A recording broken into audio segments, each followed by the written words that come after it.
So today we have this wonderful story. This wonderful story that is usually called the Good Samaritan, the story of the Good Samaritan. So I'm going to do a little unpacking in the first part of the sermon of this story. And then in the last part, there will be two parts of the sermon. I'm going to bring it to present day and to St. Luke's boon. So here we have a very astute young man who stands up and says, "What must I do to inherit eternal life?"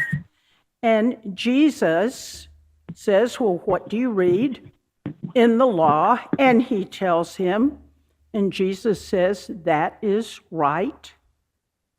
You gave the right answer." Well, in most cases, that would be the end of it.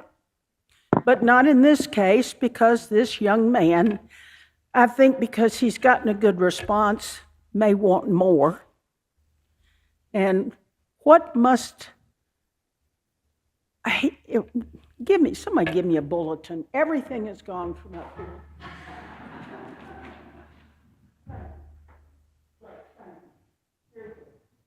But wanting to justify himself, that's what I was looking for. He asked Jesus again, he says, "Who is my neighbor? Who is my neighbor?" And Jesus tells a story of this man who was beaten by robbers, left in a ditch, was half dead, and a priest comes by and passes on the other side of the road and doesn't attend to the man. Then a Levite comes by, and he leaves and goes to the other side of the road as well, does not tend to the man. And then here comes a Samaritan who sees the man, has pity on him, and pours oil and wine on his wounds and puts him on his animal and takes him to a place for him to be cared for, an inn, and pays the expenses. Not only that, follows up and says, if I owe more, I'll be back in a few days and I'll pay you for that too. Pretty nice. Now here's what you need to know. When I was first hearing this story, which I've probably heard about 20 times or 30 times in my lifetime, and heard a number of sermons preached on it. What I never knew, because I, for whatever reason, didn't get this in a sermon, but what I never knew was a little bit about the priest, the Levite, and the Samaritans, which you need to understand in order to unpack the story and really get the meaning. And that is this. The priest was bound by Levitical laws. I mean, that's just the way it was. And what bound the priest was this law: you shall not touch a dead body. The priest didn't know if this man was alive or dead, so just to avoid the problem, he passed on the other side. He was bound by the laws of uncleanliness. That was the priest. Now, the Levite, and the status of the Levite was very much to take care of the temple, the order of things in the temple. Any of you ever been in a church that had a verger? Raise your hand. Oh, good. All right, you know what? Well, many of you don't know what a verger is, but those of you who have been in a church with a verger, vergers have a special status in some churches. They are trained to come in before any service, make sure everything is in place. Sometimes you will see them walking a person up to the podium to preach. They have this long verge. It looks like a big old thick stick. Everybody seen one of those? Yeah. Sometimes at the Cathedral of St. John the Divine or other cathedrals, you will see a verger. In the very, very old days, that was to whip people into shape. But now it's just symbolic. I'm kind of kidding, but I'm kind of not either. So the verger, though, still carries that at times, but their main function, as was the function of the Levite, was to make sure everything in the temple was in place and orderly, take care of the priest. Whatever the priest said do, the verger did.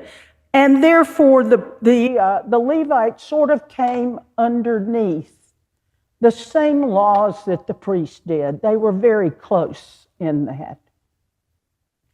And then there's this Samaritan. Now, what you need to know about the Jews and the Samaritans, who initially came out of the same Israeli melting pot, but there were wars, kingdoms fell, and the Samaritans tended to stay in the land, northern Israel, in the land where people moved in, other groups moved in.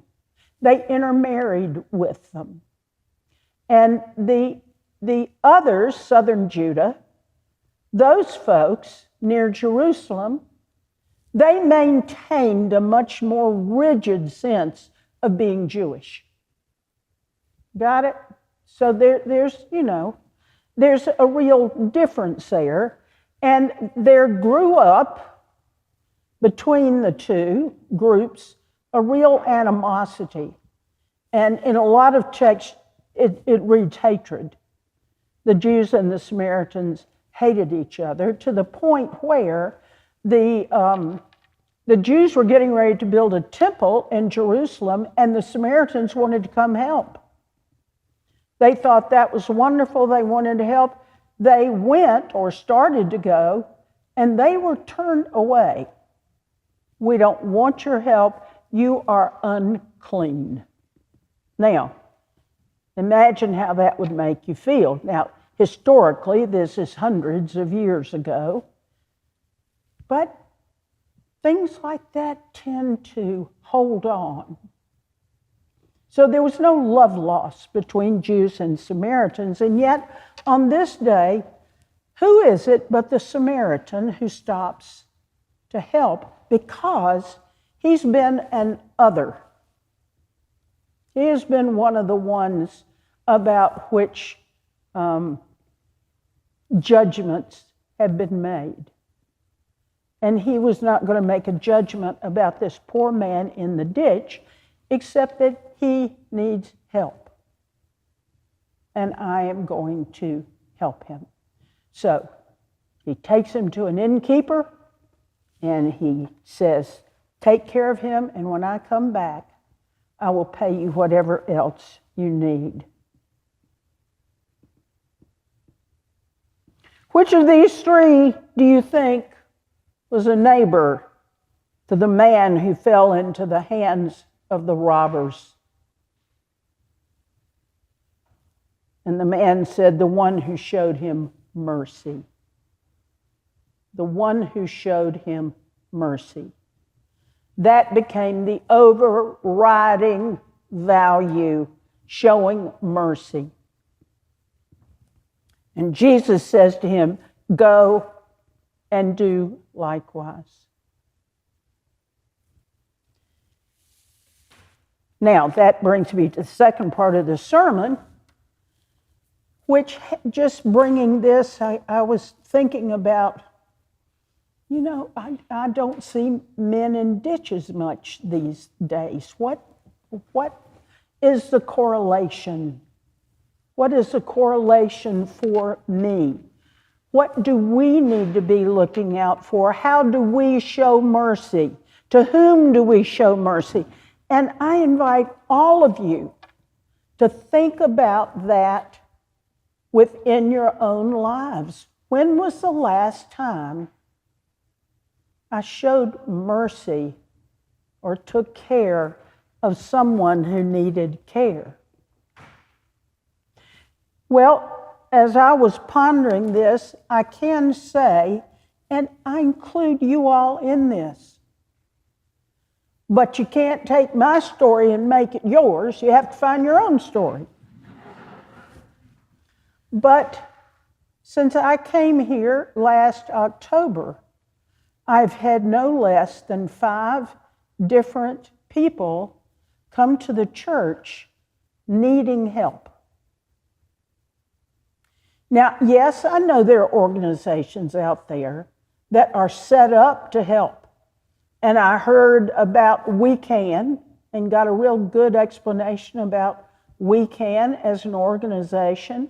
And there are many that help feed, that help shelter people when they need it. And yet, for these folks that came forward, none of them really seemed like people that I should refer. They were almost all of them somebody that I needed to help immediately.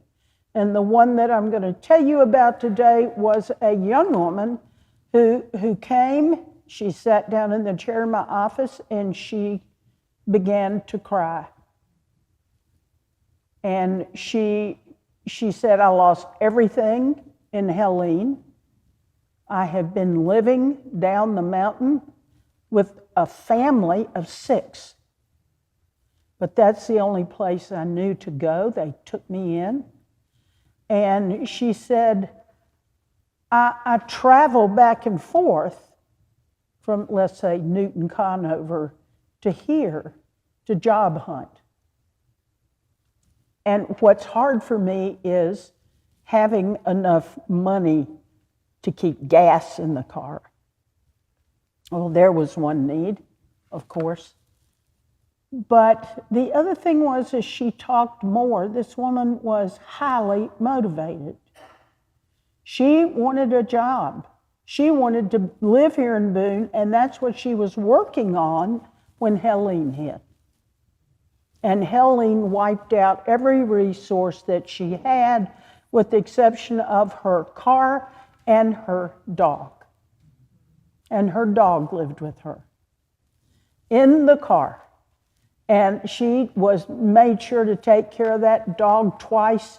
As we were talking, she got out and she took care of the dog. And so what I wound up doing was saying, you know, you don't need to go back to Newton Conover tonight. And I got her a hotel room for 2 nights. And I said, come on, let's find one that keeps animals, which we did. And I want you to take the first day and rest. Just give yourself a break. Just rest and sleep and be with your dog and just love each other. And have a good breakfast the next morning and the next day. Fortified with another good breakfast, then you can go out and job hunt. And so that is what she did. And I paid the bill out of my discretionary fund. And I was so happy to have the funds to be able to do it. And so this doesn't happen often, but she called me about a month later. And she said, do you remember me? And I said, yes, I do. How are you? She said, oh, Reverend, I'm doing so much better. I have a job. I said, you do?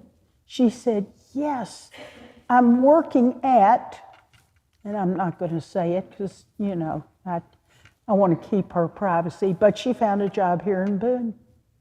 And she was thrilled, and she said, and I found through resources for Boone Housing, they have found me a place that I can move into. I'm on the list, and they've alerted me it'll be coming up soon. Well, she was just tickled. She said, I just had to call and tell you. She said, it's so thrilling, it's so exciting, And I'm so grateful for the help of your church, and I'm pretty sure she went to Alliance, because Alliance is a big church that helps very much in situations like these. So with churches helping together, we are able to really do some bridge work for people in need. This is one of 5 people that I have seen over the course of the time I've been here. And so I've been able to help those people and feel really good about it. Now, there's one lesson in here that you need to hear from me. I am not a pushover. Somebody comes to me, they tell me their story. My spiritual antenna runs up. And I trust it because I come from Mississippi. And in Mississippi, the number of people that were coming to the church a lot were way more than here. I mean, this is... So you develop a pretty good spiritual antenna for what people need and that kind of thing. And so my spiritual antenna runs up, and if I think there's something suspicious, I usually ask something about it. But I never say no. That's the thing about giving. You give, you don't ask. You give without explanation. If somebody comes in front of you and they need help, you give it. That's me. I invite you all to think about the same. Inevitably, and not here, but I'll get a question like, well, how do you know she was on the up and up? I don't care. It's not me to judge. If a person has come and they are in need and they need help, then that's what I'm supposed to do. What I can do is judge how much I can help. How much I can help. Therefore, we have in the office, we have gas cards. And if somebody says, I just need gas, then we can give a card. That's wonderful. So figure out how you can prepare to help, but look for ways in which you can help. That's what the Good Samaritan story is about. That kind of care and generosity and love. And if in your life, like I do in mine, that you have your own version of purity laws, whatever you think, well, I can't do this or do that, and you hold back, think, well, okay, that may be blocking it. However, I can figure out a way to work with that so that I can help those in need.